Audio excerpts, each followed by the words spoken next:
केजरीवाल जी को जो interim bell मिला है, आप इस सुप्रीम कोर्ट के फैसले को कैसे देखते हैं? देखिए, सुप्रीम कोर्ट के फैसले पर मैं कोई टिप्पणी करना नहीं चाहता, परंतु सुप्रीम कोर्ट के फैसले को जिस तरह से आम आदमी पार्टी, कुछ मीडिया के ग्रुप्स और ज़्यादातर जर्नलिस्ट इसको केजरीवाल की विजय मानकर चल रहे हैं, मैं थोड़ी इसकी स्पष्टता करना चाहता हूँ।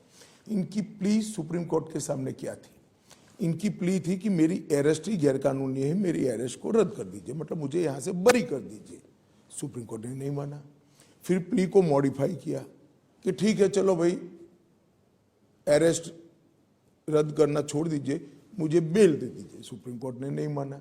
सुप्रीम कोर्ट ने सिर्फ इतना कहा कि आपका चुनाव के प्रचार का जो मांग है इसको आप पूरा करिए, हम आपको इंटरिम बेल देते हैं और 1 तारीख को आपको सरेंडर करना है। वहां तक न सरकार में कोई काम करना है, न ऑफिस जाना है। अब इसको बड़ा विजय और क्लीन चिट मान रहे। क्लीन चिट नहीं है, चार्जशीट पड़ा है अभी कोर्ट के सामने। अगर उनको इतना विश्वास था तो सेशन कोर्ट में कॉसिंग डालते कि मेरे खिलाफ चार्ज ही गलत है। वो तो अपने रोड शो वगैरह में कह रहे हैं कि आप मुझे वोट दे दीजिए, मुझे फिर जेल में कोई नहीं भेजेगा। देखिए, अब ये तो सुप्रीम कोर्ट के जज साहब जिन्होंने इनको इंटरिम बिल दिया है उनको सूचना है। इसके बड़ा इनका कंटेम और कोई हो नहीं सकता। क्या सुप्रीम कोर्ट देश का विजय पराजय के आधार पर गुनाह का निर्णय करेगा? मैं नहीं कह रहा है, केजरीवाल जी कह रहे हैं, मैं तो सुना भी नहीं। आपने कहा, मैंने अखबार में पढ़ा है। परंतु अगर ये उन्होंने कहा है तो देश की सुप्रीम कोर्ट के फंक्शनिंग पर उनका बहुत गलत टिप्पणी है। क्या उनके बाहर आने से और उनकी जो ये टीका टिप्पणी से इंडिया अलायंस को फायदा हुआ है आपके नजरिए से? देखिए, मैं ऐसा मानता हूं एक मतदाता के नाते कि जहां जहां वो जाएंगे शराब घोटाला याद आएगा। अब फायदा होगा या नुकसान आप तय कर लीजिए। पंजाब में, हाँ, प्रचार में जहां जहां जाएंगे शराब घोटाला ही लोगों को दिखाई देगा। कई लोगों को तो बड़ी बोतल दिखाई पड़ेगी। मैं उड़ीसा की तरफ मुड़ती हूँ। प्रधानमंत्री ने नवीन बाबू के खिलाफ एक बहुत ही स्ट्रॉन्ग स्टेटमेंट किया था और नवीन बाबू ने भी फिर एक वीडियो बनाया। पहले कभी ऐसे होता नहीं था उड़ीसा में, प्रधानमंत्री जी और नवीन बाबू के बारे में, मतलब कोई एक दूसरे के खिलाफ ऐसे पर्सनल स्टेटमेंट्स करें। नहीं, देखिए, किसी भी नेता का स्टेटमेंट जो होता है वो हालिया स्थिति को देखकर किया जाता है। अभी की स्थिति को देखकर प्रधानमंत्री जी ने स्टेटमेंट किया और मैं भी मान रहा हूं कि वहां सरकार बदलने जा रही है। सेंटर के लिए एंड स्टेट, वहां पे दोनों इलेक्शंस चल रहे हैं। दोनों इलेक्शन है। राज्य सरकार इस बार भारतीय जनता पार्टी की बनेगी। कश्मीर में पीसफुल पोलिंग और बंगाल में हिंसा, ये हुआ है चौथे राउंड में। नहीं, जो लोग 370 पर सवाल उठाते हैं, मैं आज उनको कहना चाहता हूं कि 14% वोटिंग से 40 पार कर गया।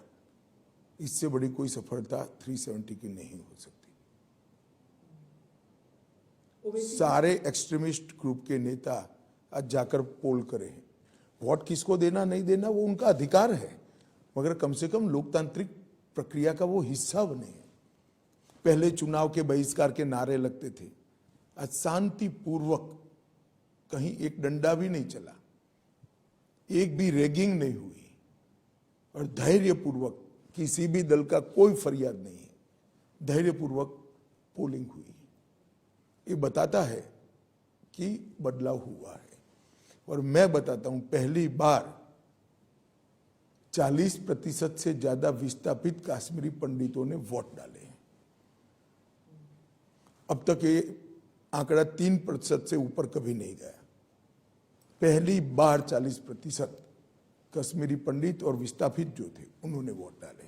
ये बताता है कि एक आत्मविश्वास आया है जनता के अंदर कि नहीं, अब हम डेमोक्रेसी के साथ जा सकते हैं। जब आप परिवारवादी पार्टी के बारे में कह रहे थे, अब एनसी और पीडीपी जो है, इनके नेता तो आएंगे ही, जीत कर आएंगे। आपने कहा था कि कश्मीर में ये लोग नहीं आएंगे।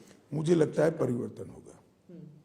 देखिए, ये पूरे इंडिया अलायंस का कैरेक्टर एक प्रकार से कहीं ना कहीं मिला जुला है, इसीलिए इनका एक जमघट बना है।